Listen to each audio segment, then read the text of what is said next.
Bienvenue à la soirée des Ponts 2025. On respecte le timing. Bienvenue au musée du quai Branly-Jacques Chirac. Nous ne sommes pas dans ce musée par hasard. Ce musée est labellisé architecture contemporaine remarquable. Il est unique en tout point, d'un point de vue esthétique et technique. Et pour Jean Nouvel, qui l'a imaginé, c'est un musée bâti autour d'une collection, un musée à l'architecture singulière pour des objets tout à fait singuliers. Vous l'avez peut-être visité préalablement au début de cette soirée, juché sur pilotis, arrimé au bord de Seine. C'est un édifice de 5 niveaux, complexe, chaleureux, similaire à une longue passerelle. Tout est courbe, fluide, transparent pour mieux servir son dessin, créer des ponts entre les cultures, susciter la curiosité et répondre aux attentes de différents publics, comme un écho à vous, les ingénieurs, bâtisseurs et créateurs, et à cette soirée des ponts. Créer des passerelles entre les générations, susciter la réflexion et répondre aux attentes de toute la communauté des ingénieurs.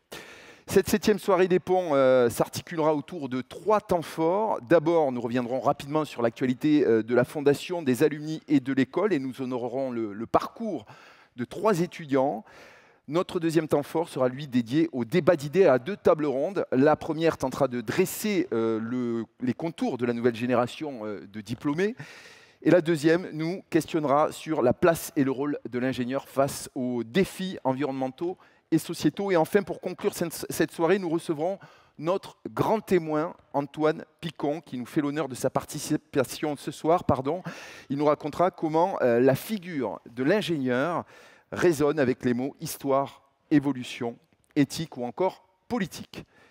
Et pour introduire et lancer cette soirée, j'appelle notre hôte, Jérôme Bastanelli, directeur général du musée. On peut l'applaudir, ancien élève de l'école polytechnique et ingénieur en chef des ponts, des eaux et des forêts. Bonsoir. Bien. Bonsoir, mesdames et messieurs. Soyez les bienvenus dans ce beau théâtre Claude Lévi-Strauss du musée du quai Branly-Jacques Chirac.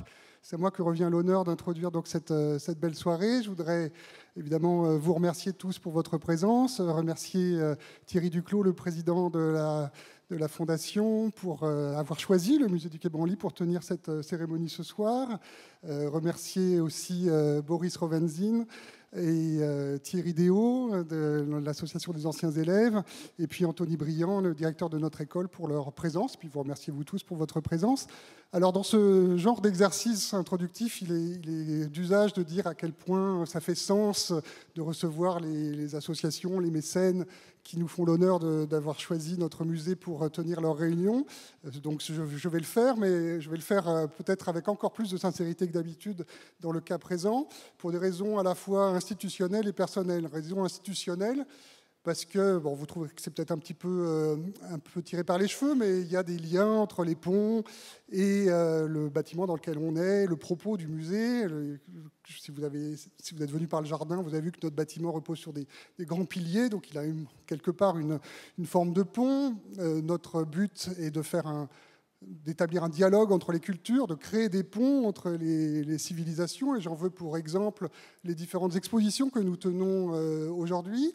Il y en a une qui s'appelle Au fil de l'or, par exemple, qui est une très belle exposition qui se termine en juillet, dont je vous recommande la visite, qui présente tous les vêtements en or qui ont été créés le long de la route de la soie entre donc, le Proche-Orient et l'Asie.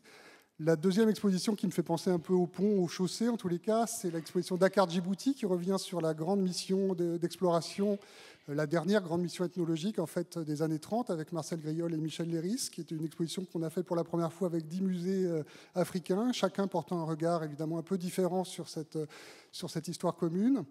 Nous avons aussi une exposition qui s'appelle Objet en question, qui en fait revient sur la manière dont certains intellectuels dans les années 1920-1930 se sont interrogés sur ce qu'est un objet d'art, à la fois de provenance archéologique, de provenance extra-européenne, et puis de provenance parfois d'usage. C'est à la fois les surréalistes les surréalistes et les archéologues qui se demandaient comment peut-on définir qu'un objet devient un objet d'art. Et dans cette exposition, il y a notamment des formes coniques qui ont été photographiés par Man Ray. Et donc, les gens qui ont quelques souvenirs de leurs études de mathématiques parmi vous seront peut-être intéressés par aller voir cette exposition, ne serait-ce que pour ça. Il y a beaucoup d'autres choses dans cette exposition, notamment une très belle sculpture de Giacometti, mais il y a ces formes coniques qui ont beaucoup inspiré Man Ray. Et puis la quatrième exposition que nous avons, c'est sur le Picasso japonais. C'est un artiste du XXe siècle qui s'appelait Taro Okamoto, qui lui n'a pas fait des ponts, mais qui est connu pour avoir construit une grande tour à Osaka qui s'appelle la Tour du Soleil, qui a été l'un des monuments qui existe toujours, et l'un des monuments emblématiques d'une exposition universelle. Voilà, donc on s'occupe un peu, même de manière un peu allégorique, pardon d'avoir été long, de ponts et de chaussées dans ce musée.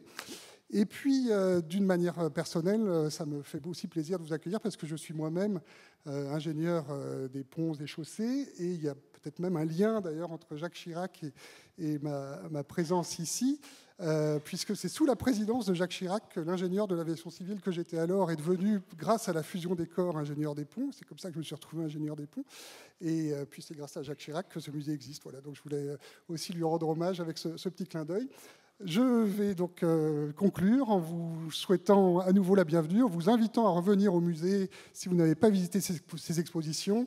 Et puis si vous ne pouvez pas le faire ce soir, enfin si vous n'avez pas pu le faire aujourd'hui, j'espère que vous pourrez profiter, pardon pour cette mauvaise blague, du mois de mai et de ces nombreux ponts. Merci beaucoup, bonne soirée. Merci Jérôme Bastianelli, merci beaucoup. Alors depuis 1997, la Fondation des Ponts soutient le développement de l'école, de ses élèves. Elle est reconnue d'utilité publique et elle s'est donné 6 missions: soutenir la recherche et l'innovation pédagogique, accroître le rayonnement international de l'école, permettre à l'école de disposer des installations et des équipements requis pour son développement, mais aussi accompagner les étudiants, promouvoir leur diversité, encourager l'excellence, aider les étudiants qui se lancent également dans la création d'entreprises et valoriser le très riche patrimoine historique et scientifique de l'école. Merci donc à Thierry Duclos, son président, de bien vouloir me rejoindre.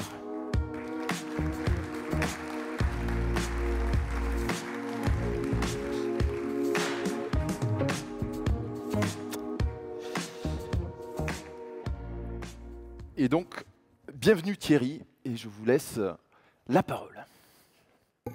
Chers amis, chers partenaires, chers donateurs et chers camarades, non, ce ne sera pas le discours du parti, ce sera juste le discours de mon parti pris sur ce qui nous amène ce soir ensemble. Donc, bienvenue à toutes et à tous dans ce lieu magnifique qui a été fort bien présenté. Savourez donc à chaque instant de vos visites les différents événements que nous avons préparés pour vous. Je tiens d'ailleurs à adresser mes remerciements tout particuliers pour commencer à nos partenaires. Ils sont marqués là sur ce panneau: Meridiam, Tractebel et Aéroport de Paris.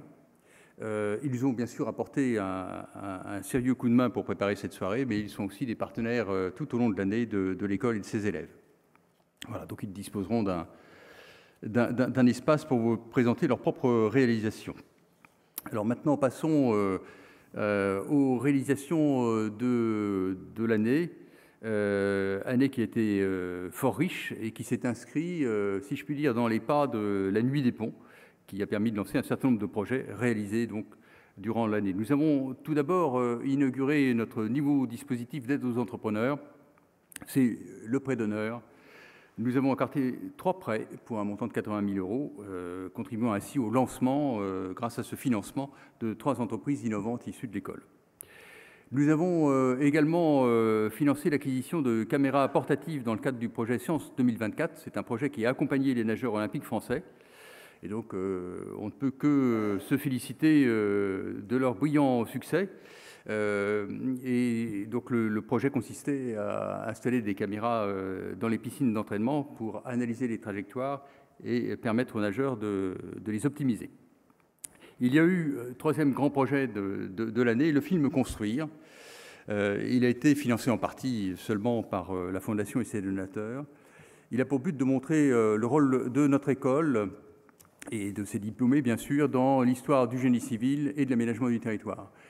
Il valorise particulièrement le rôle capital que les nouvelles générations entendent jouer dans la construction d'un monde durable et équilibré. Je ne peux que vous recommander la vision de ce film.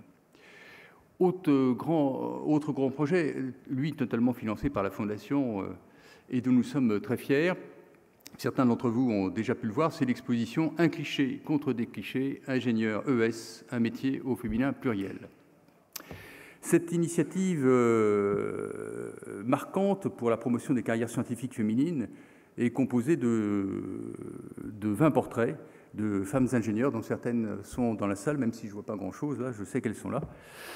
La mobilisation de nos donateurs a dépassé toutes nos attentes, témoignant de l'engagement de notre communauté pour cette promotion. Et donc, vous pourrez admirer cette exposition, comme l'a déjà fait d'ailleurs Madame Agnès Pannier-Runacher lorsqu'elle est venue à l'école dernièrement. À travers ces actions, la Fondation est chaque jour aux côtés de l'école, de ses élèves, mais elle entend aussi être aux côtés de tous ceux qui rêvent de franchir les portes de l'école. C'est dans cet esprit que nous soutenons un programme qui s'appelle Ambition Grandes Écoles. Il vise à accompagner des étudiants issus de milieux traditionnellement peu favorisés, mais dont l'excellence permet d'envisager tout à fait d'intégrer une grande école. Ce programme comprend un tutorat par des élèves des ponts, des webinaires pour apprendre à passer les concours et la visite de campus. La Fondation offre une bourse de 1 000 € à chacun de ces jeunes et paye également les frais d'inscription au concours. Par ces engagements concrets, nous voulons affirmer une conviction forte, celle que l'excellence n'a de sens que si elle est ouverte à tous les talents, quelles que soient leurs origines. Avec les financements, donc au-delà de ces financements, nous avons aussi souhaité, plus que jamais, associer nos donateurs à la vie de l'école. Vous l'avez peut-être constaté vous-même, que ce soit lors des vœux du directeur, de la fête de la science ou lors des rendez-vous sciences et société, nous avons voulu à chaque fois associer des donateurs à ces éléments de la vie de l'école. Ce soir, vous pourrez d'ailleurs en avoir un aperçu complémentaire. L'école et le service de documentation ont préparé pour vous une présentation exceptionnelle faite de magnifiques images d'archives ainsi qu'une exposition qui est là-haut, intitulée « La matière à toutes les échelles ». Et je ne voudrais pas être trop long, donc je m'achemine vers ma conclusion, mais avant de conclure, je voudrais vous parler d'un projet qui marquera sans doute un tournant dans l'histoire de l'école, dans celle de la Fondation et de notre communauté tout entière. Il s'agit de l'intégration de l'école dans l'Institut Polytechnique de Paris. Donc ça, Anthony en parlera bien mieux que moi.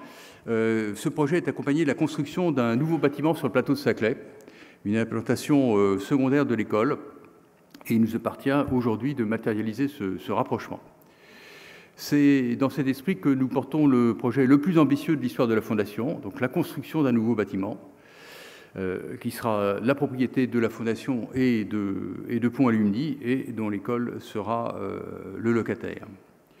Ce bâtiment, dont le budget est aux alentours de 40 millions d'euros aujourd'hui, doit permettre à l'école de franchir une étape décisive dans son développement, en affirmant à la fois sa place et en favorisant les synergies avec l'écosystème de Saclay.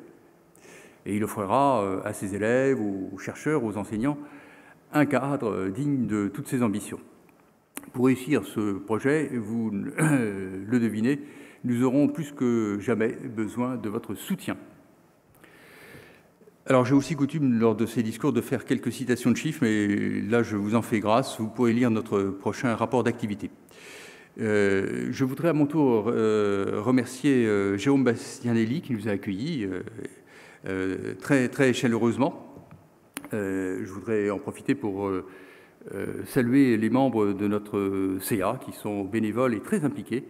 Et puis aussi, je ne le vois pas ici, il est là, Louis-Marie, notre fidèle délégué général.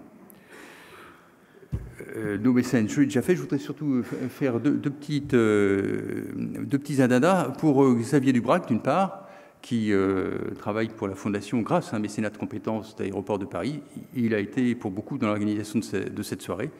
Et puis, un grand salut à Camille Laborie, à qui nous devons tant de choses, et qui nous quitte, si je puis dire, ce soir. Pour conclure, vraiment, je voudrais m'adresser à vous très simplement, mais avec beaucoup de reconnaissance.